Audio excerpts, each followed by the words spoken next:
আসসালামু আলাইকুম। Hello everyone, কেমন আছেন সবাই? আশা করি সবাই ভালো আছেন। আলহামদুলিল্লাহ আমিও ভালো আছি।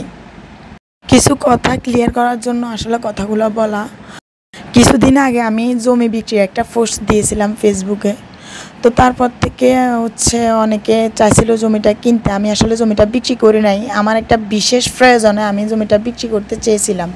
কিন্তু আলহামদুলিল্লাহ আমার শ্বশুর, আমার দাদি শাশুড়ি, আমার জ্যাঠা শ্বশুর, চাচা শ্বশুর সবাই মিলে আমার এই প্রয়োজনটা মিটাই দেওয়ার কারণে আমি আর জমিটা বিক্রি করি নাই। কিন্তু আম্মু বাড়ি থেকে আসার পর থেকে বলতেছে, আম্মু নাকি শুনে আসছে আমি জমিটা বিক্রি করে দিছি, এরকম একটা কথা আমাদের বাড়িতে বলতেছে, আশপাশে মানুষ বলতেছে। আসলে জানি না কে গুজব ছড়াচ্ছে বা কেন ছড়াচ্ছে, কোন স্বার্থ হাসিলের জন্য ছড়াচ্ছে আমি আসলে জানি না। তো যেটা সত্যি কথা, যেটা আমি জমিটা বিক্রি করি নাই। আর দ্বিতীয়ত আরেকটা কথা ছড়ানো হচ্ছে যে আমার জমির কাগজপত্রে নাকি সমস্যা আছে। আমার জমির কোনো কাগজপত্রে কোনো সমস্যা নাই। যদি কেউ কখনো ধরাই দিতে পারেন তাহলে আমি তাকে পুরস্কৃত করব।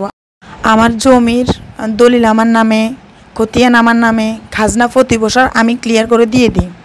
তো সেখানে সমস্যা হওয়ার কোনো কথাই না।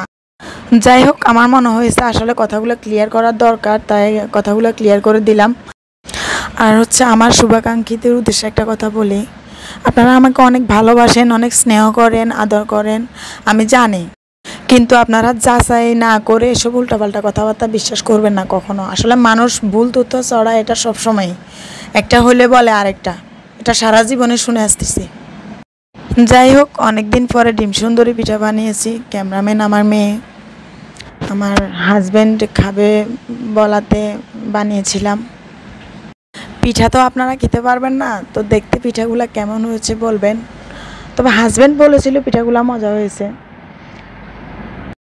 তো এতক্ষণ ধরে আমার বাঙ্গা বাঙ্গা কণ্ঠের কথাগুলো মনোযোগ দিয়ে শোনার জন্য অসংখ্য ধন্যবাদ আপনাদেরকে।